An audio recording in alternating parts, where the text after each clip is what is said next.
सोनाली भगत।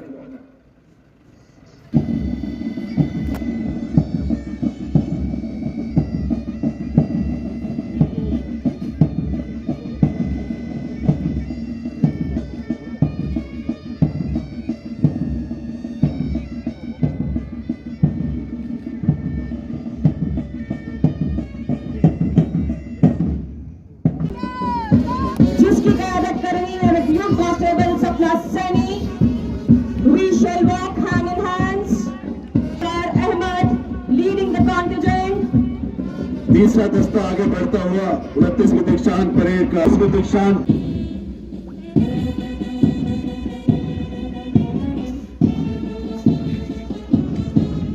अपनी आंख और उंगली पर पूरा विश्वास और सटीक निशाना लगाकर यह साबित किया सोनाली भगत ने और एजाज हासिल किया फर्स्ट एंड रेंज क्लासिफिकेशन।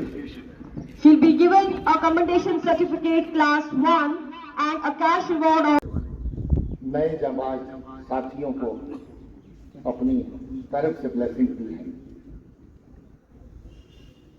ये छोटा सा बैच 480 की तादाद मगर बहुत ही खूबसूरत बैच है। 480 में मलाएं तो सिर्फ गिनती में 49 है, मगर इनाम की बात हुई तो एक भी दूसरों के लिए नहीं छोड़ा, सभी इन्हीं के हिस्से में आया। तो 5 की 5 महिलाएं हमारी तरफ से उनको खास तौर पे मुबारक, और उन्होंने ये साबित कर दिया है, भाई ताली खुल के बजा सकते हैं आप, इसमें क्या परेशानी। उन्होंने जो साबित कर दिया है कि जब बात ट्रेनिंग की हो, जब बात हौसले की हो, जब बात अपनी अजमत की हो और ग्राउंड पे कुछ करने के लिए की हो, तो मर्दों से आगे चल करके कैसे अपने आप को साबित किया जा सकता है। इसके लिए सोनाली भगत, सरलीन कौर, सपना सैनी, हीना चौधरी और निकिता राजपूत, पांचों को बहुत बहुत मुबारक। ट्रेनिंग की जिस तरह की तफसील दी गई उससे ये जाहिर है कि वो हर तरह के बेसिक हुनर, बुनियादी कला जो एक बेसिक पुलिसिंग के लिए जरूरत है वो इनको फराम की गई है।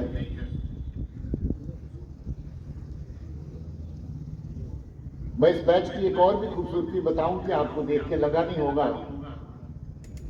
इस पूरे बैच में 330 एसपीओ हैं जो अपनी अच्छी कारकर्दगी की वजह से कांस्टेबल का दर्जा हासिल कर सके।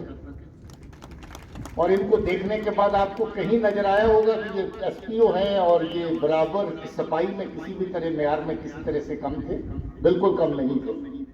ये भी एक बहुत बड़ी बात है यहाँ की कि जिसमें रियासत की तरफ से इस तरह की व्यवस्था की गई है कि अच्छा काम करने वाला एसपीओ सिपाही का दर्जा हासिल करके पुलिस का रेगुलर हिस्सा बन सकता है।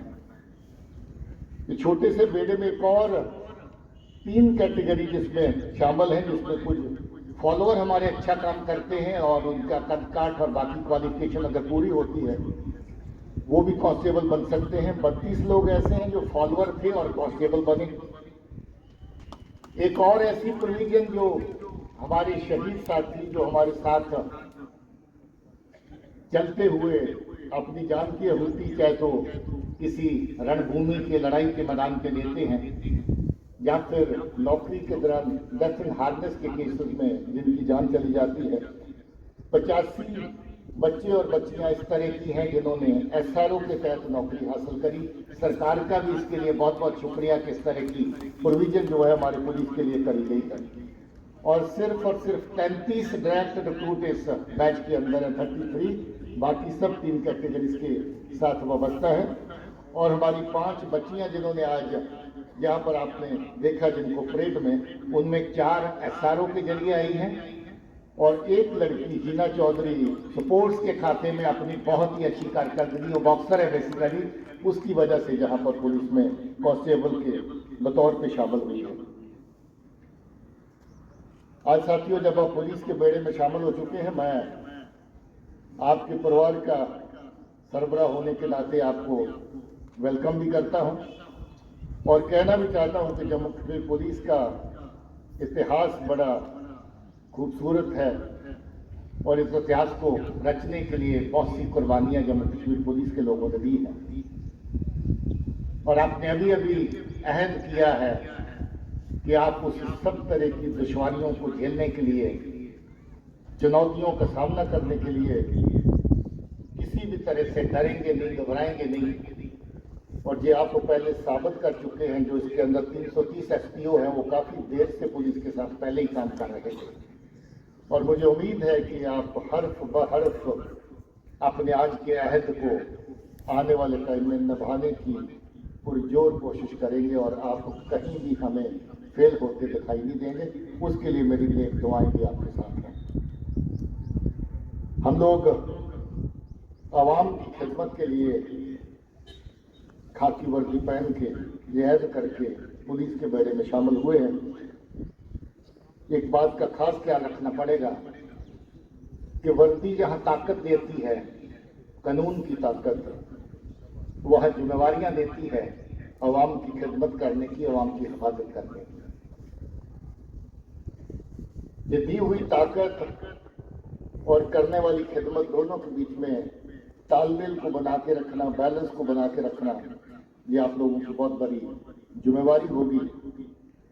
आपको दिखने पर आम शहरी को ये एहसास होना चाहिए कि आप हैं तो वो सुरक्षित है, आप हैं तो उसको किस तरह की तकलीफ होगी तो आप उसका साथ देने के लिए हमेशा तैयार रहेंगे।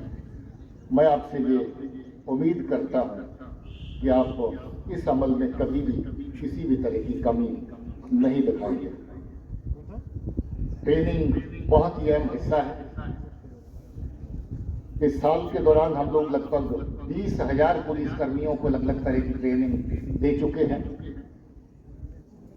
और जो ट्रेनिंग के हमारे लगभग आधा दर्जन के करीब स्कूल हैं, वो सब दिन और रात इसी काम में लगे रहते हैं कि वो हर तरह की नई जरूरत जो पुलिसिंग के लिए है उस जरूरत को पूरा किया जाए। बहुत सारे ट्रेनिंग सेंटर पहले के मुकाबले में मॉडर्नाइज हुए हैं, सरकार की बहुत बड़ी मदद उसमें रही है और बाकी ट्रेनिंग सेंटर्स को और बेहतर करने के लिए हमारी कोशिश है। आने वाले टाइम में हम देखेंगे कि और भी बड़े जो नई चीज़ें पुलिस के अंदर सीखने की जरूरत है उनके इंतजाम खासतौर पर पुलिस ट्रेनिंग अकेडमी में हों। अभी इस वक्त 4 बटालियन बिल्कुल तैयार खड़ी हैं, 2 महिला और 2 बॉर्डर बटालियन। और अगली बार आपको ये जान के खुशी होगी कि पूरा का पूरा महिलाओं का बैच कठुआ से पास आउट होगा। चंद ही दिनों के बाद वुमन बटालियन की लड़कियां यहां पर ज्वाइन करना शुरू कर देंगी। साथियों, आज जिस तरह के निजाम में, जिस तरह के माहौल में आप लोगों ने अपने काम को पिछले चंद सालों में अंजाम दिया है,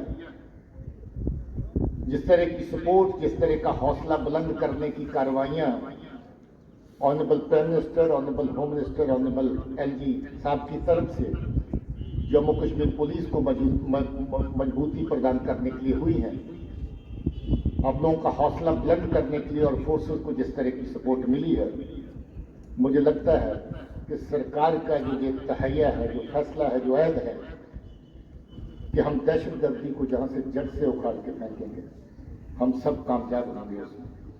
और आपकी शमूलियत हमें और ताकत देगी, हमें और हिम्मत देगी और जो बचा कुचा दहशतगर्दी का एलिमेंट उसका पूरी तरह से सफाया करेगा। जब तक दहशत है तब तक किसी न किसी सूरत में आम आदमी की सुरक्षा की जो भावना है वो पूरी तरह वो सुरक्षित महसूस नहीं कर सकता है। जब तक दहशतगर्दी है तब तक हमारे रोजमर्रा के जो नॉर्मल तरीके से अमल हैं उनके ऊपर किसी न किसी तरह का अंकुश जरूर लगता है। हम लोग जीरो टेरर और देर तक रहने वाली शांति की जो हमारी एक तरह की मान लीजिए मंजिल है उसको हासिल करने के बिल्कुल करीब हैं और आप सब ने डट के इसमें अपनी अपनी कंट्रीब्यूशन देनी है। और मुझे पूरा भरोसा है कि आप जिस भी मैदान पे लड़ेंगे उस मैदान में फतेह हासिल करेंगे। पुलिस अपनी वेलफेयर एक्टिविटीज़ के लिए जानी जाती है। हम अपने सर्विंग रिटायर्ड पुलिस ऑफिसर्स के साथ साथ अपने शहादत पाने वाले साथियों के परिवारों के वेलफेयर में किसी भी तरह की कोई कमी नहीं छोड़ते। सरकार की तरफ से बहुत सी इंतजाम किए गए हैं जिसमें आप सबकी मदद हो, हमारे उन शहीदों के परिवारों की मदद हो और उसमें और बेहतरी की जाए, इसके लिए भी हम लोग इस वक्त कोशिश कर रहे हैं। बड़ी तादाद में हम लोगों ने पिछले साल में कुछ 100 करोड़ के करीब हमने खर्चा किया अपने बहादुर जवानों को जब वो तकलीफ में उनकी मदद करने के लिए, रिटायर्ड पुलिस अफसरों को मदद देने के लिए, रिलीफ देने के लिए, और एसपीओ जो हमारे साथ काम करते हैं उनको रिलीफ देने के लिए। आपकी हौसला अफजाई के लिए प्रमोशंस टाइम पर हो, किसी तरह को आपको कोई रुकावट महसूस ना हो। 10,000 के करीब पुलिसकर्मी 80,000 की फोर्स में 10,000 के पुलिस कर्मियों ने अलग अलग रैंक के ऊपर तरक्की पाई है 1 साल के अंदर, जो अपने आप में एक मिसाल है। और उसमें मैं ऑनरेबल एलजी साहब को शुक्रिया कहना चाहता हूँ कि हम कभी कभी जब पूरी तरह भी हम लोग क्वालिफाई नहीं कर रहे होते हैं और किसी ना किसी जगह से कोई रुकावट होती है, उस वक्त तो ओन पे एंड ग्रेड में भी अगर डिप्टी एसपी की प्रमोशन करनी पड़ती है तो उनमें इनकी तरफ से मंजूरी मिलती है। अभी चंद ही दिन पहले 40 से ज़्यादा ऐसे लोगों को डिप्टी एसपी बनाया गया है। इसके लिए मैं ऑनरेबल एलजी साहब को उनकी जो हमारे अफसरों की हौसला अफजाई के लिए कोशिशें रहती हैं और जो सेंक्शन इनकी तरफ से आती है उनके लिए शुक्रिया कहना चाहता हूँ। अभी आखिर में मैं ये कहना चाहता हूँ कि पुलिस आवाम के लिए है और आवाम के साथ चलने के लिए है। आपके सिविक एक्शन प्रोग्राम्स भी बड़े पॉपुलर रहते हैं, उनका मैं ज़्यादा जिक्र नहीं करूँगा क्योंकि उनकी तादाद बड़ी लंबी चौड़ी है। अभी परसों ही पुलिस मैराथन होने जा रही है। इस वक्त martyrs football memorial tournament Kashmir में चल रहा है। 21 तारीख को ऑनरेबल एलजी साहब उसकी क्लोजिंग सेरेमनी में आएंगे। बहादुर जवानों और सिपाहियों को उनकी